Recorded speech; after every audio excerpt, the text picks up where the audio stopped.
It's been 1 year since I bought my all-electric Chevy Bolt, and I thought this might be a great time to do a 1-year review of what it's like to own an electric car. We're not going to discuss anything political or even anything green related to the car. We're just going to talk about my experience of owning an electric car. The car itself rides and drives just like any other car does. There's really no surprises. Really, the only major difference is when you start the car, you do not hear an engine. It's extremely quiet inside the cab, even when going down the road. I currently have a little over 19,000 miles on this car, and my daily commute is roughly around 85 to 90 miles a day. So when I purchased this car, I knew this car was going to be a commuter car for me. The car only has a battery pack that pushes itself about 250 miles in near perfect conditions. It is a tiny SUV, but it does have plenty of room to bring some passengers along. The overall handling of the car is actually very good, and that's expected because, well, there's batteries in the belly of this car. It's basically weighted along the bottom, and that makes it turn and handle corners pretty decently. But what about the overall experience of, well, not using gasoline? Has that been a problem? And, well, we'll talk about that.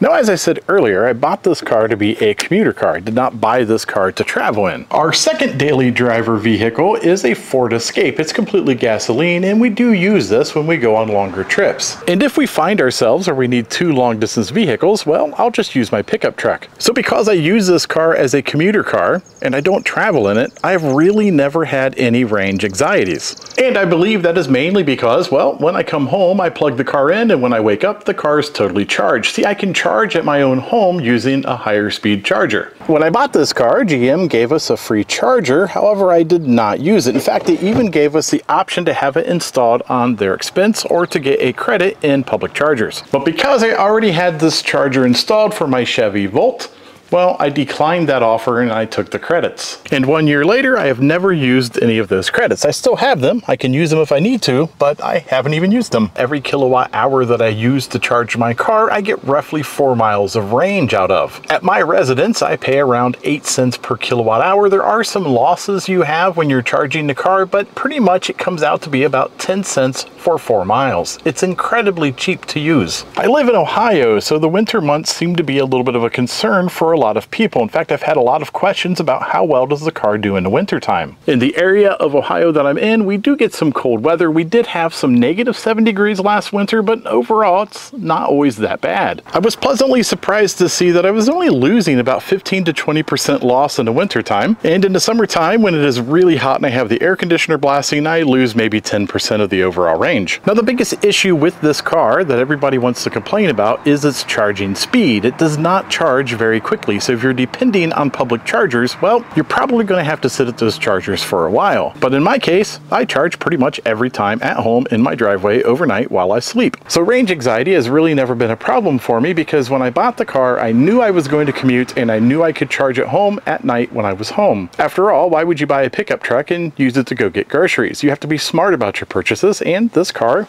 was perfect for what I needed. I still try to charge by solar when I can, but unfortunately when I get home, it's relatively late at night. There's just not that much sun left. So I usually get a full charge on the weekend via solar, and then through the week I charge it by plugging it into my utility grid. I do get questions about the insurance. I don't remember exactly what I'm paying, but it was pretty comparable to any other car that I've ever owned. It wasn't higher, but I think that's because a lot of people that own electric cars own really expensive electric cars, and with really expensive cars come, well, really expensive insurance.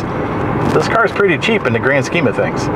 So I guess my final thoughts on owning an electric car is, well, if you're looking at one, make sure it works for you. I think that's the biggest complaints is people buy an electric car and, well, they don't have any place to charge it, or they're traveling long distances and they don't want to wait for it to charge. And keep in mind, different cars charge at different rates. Some cars charge really quickly, like the Ioniqs, and some cars charge slowly, like the Chevy Bolts. So yeah, after a year of ownership, I really have no issues, no regrets whatsoever. I'm really glad that I bought this car. It works really well for me. If you like these types of videos, don't forget to like and subscribe. Take a look at some of my other videos. At the very least, you might be entertained.